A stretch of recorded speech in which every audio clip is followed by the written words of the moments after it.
Hi, welcome to Pictures, Noise and Words. I'm Hedgy. No, Paz. And this is Dream Child.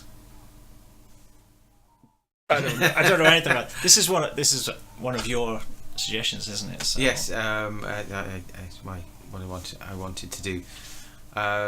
Dream Child is the remnants of Ronnie James Dio's band. We've got who is it? Yeah, we've got Craig Goldie, who played on Dream Evil Magica, I think, and last one he did, last one Ronnie James Dio did, Master of the Moon, I think, which is one of my favourite Dio albums. Master of the Moon, last one he did, that was really good. Well, here's a confession that will wipe out my subscription number completely.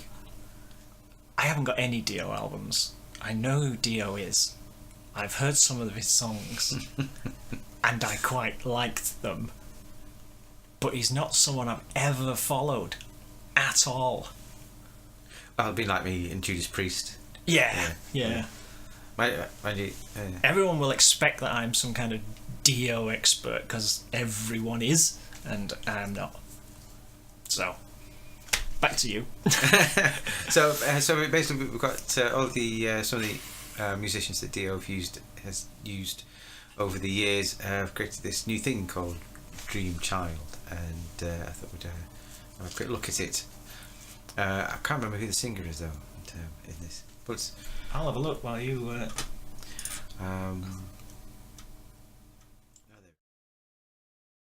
Diego Valdez from Helka. Don't know the band Helka either. We've got Rudy Sarzo on bass and Wayne Findlay on guitars. Either. Should we crack on, and then I can chip in with a bit more later. Okay, it's from this album, the name of which escapes me. Hang on, it's called Until Death Do We Meet Again. Until, that's an odd way of putting it, isn't it? Until death do we meet again. Okay. yeah. That's all I got. Who came up with that? Someone with a basic grasp of English.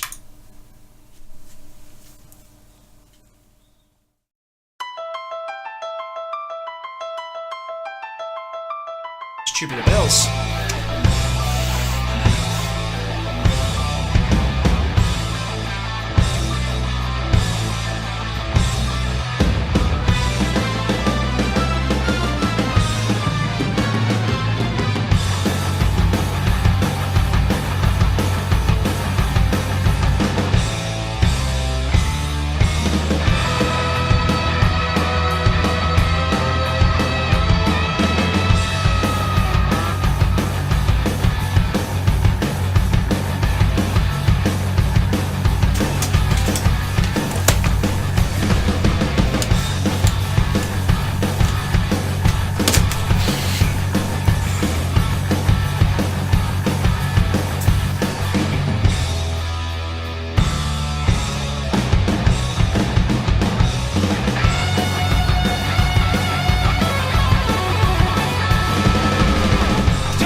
So he sounds like Dio.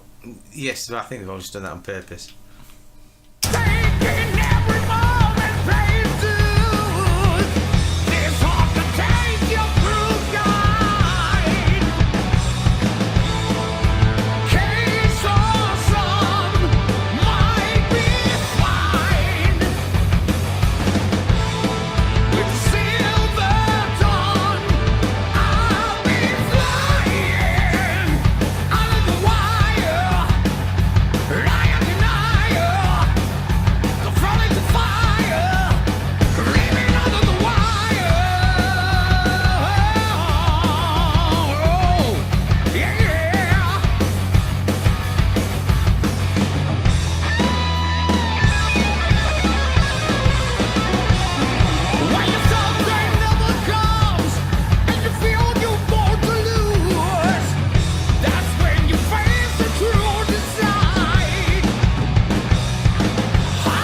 Faded it out.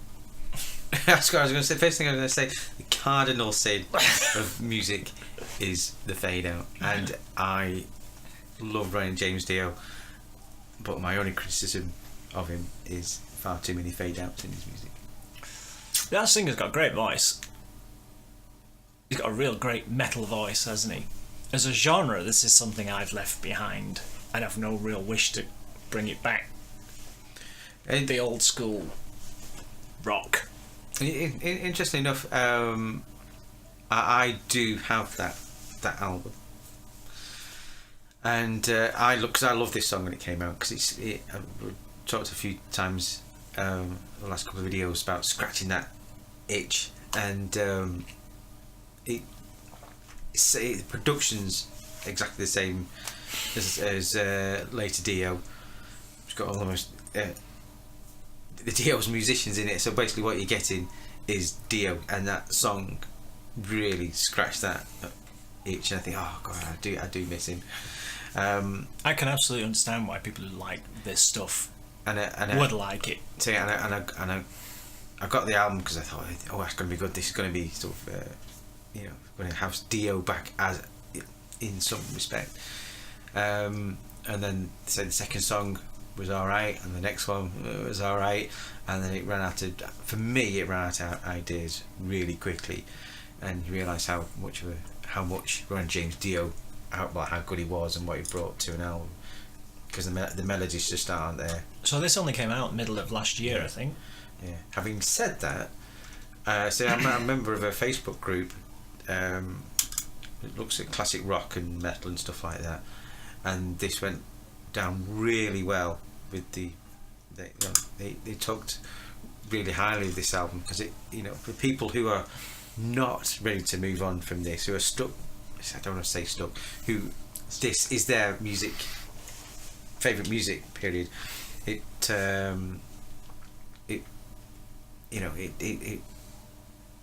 was perfect for them. For me, once my Dio thing my itch had been scratched, the album didn't really hold that much for me, and like I say, you've left it behind. So I think it has an audience. But I can appreciate it. You know, I like those old school riffs and that chugging, and his voice. I love his voice. I mean, I love his voice as a voice. It's just too much like Dio. So it's like you say, it's like listening to Dio. So for me, doesn't have that nostalgic attachment to it, I wish he sounded different, because he's got a great voice, you know. Yeah.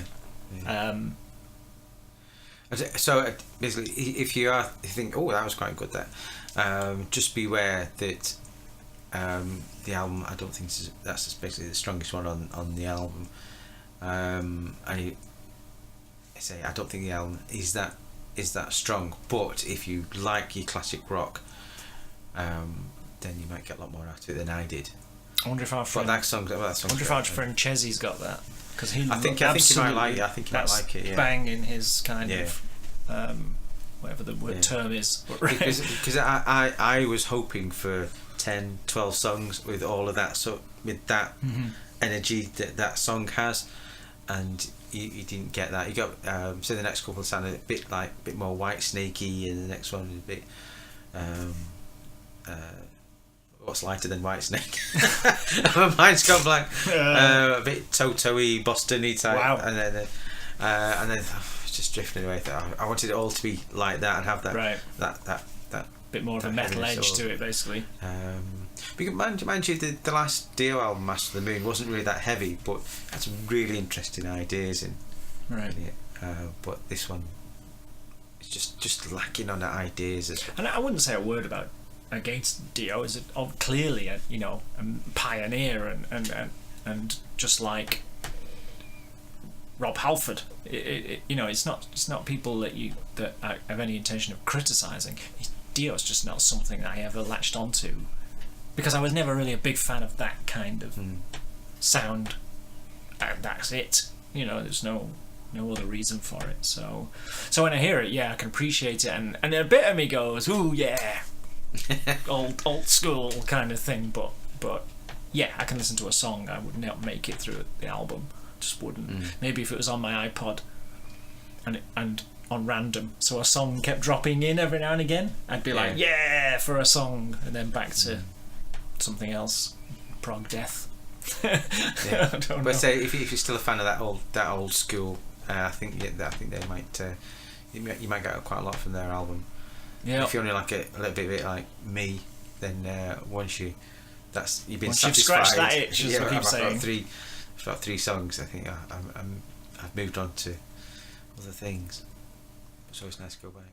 Yeah. Okay then. Let us know, as usual. See you soon. Bye.